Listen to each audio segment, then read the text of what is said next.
ating pong pinuno ng National NCRPO,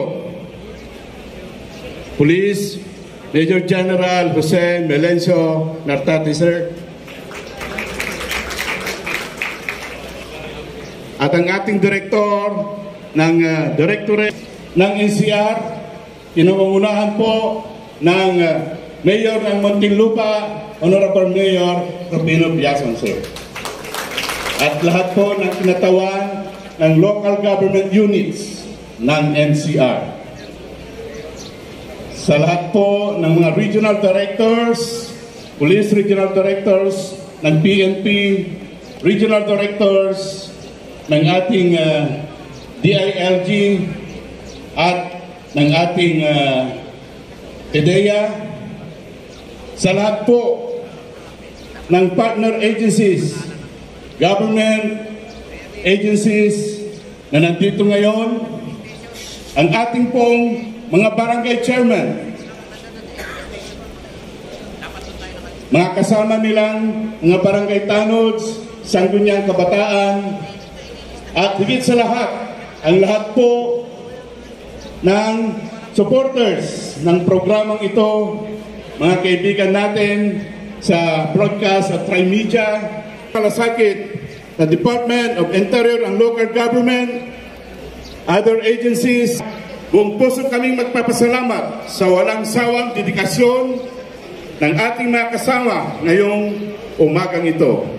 Sa pamamagitan ng ating pagtutulungan, layunin natin mapaigting ang mga solusyon na tutugon sa ugat ng problema sa droga.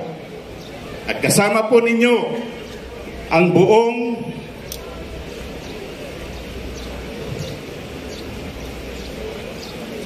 kapulisan sa pagkamit ng katahimikan, kaayusan at pagkasabaran ng programang ito. At ang lagi na sinasabi ng ating mahal na hepe ng pambansang pulisya ng Pilipinas, Police General Francisco.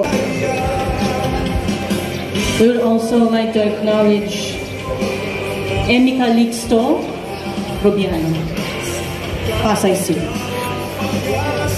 Sa ilalim ng programang bida ng ating SILG, Attorney Ben-Hur Abalos, ating pinag-una ng pansin ang mga kampanya laban sa droga, ang edukasyon tungkol sa mga panganib na dulot nito, at ang pagbibigay suporta sa mga nagdanais na magbagong buhay. Bukod dito, patuloy nating palalakasin ang ugnayan sa pagitan ng pulisya at ng komunidad upang mas maging episyente ang ating mga hakbang laban sa krimen at kapayapaan.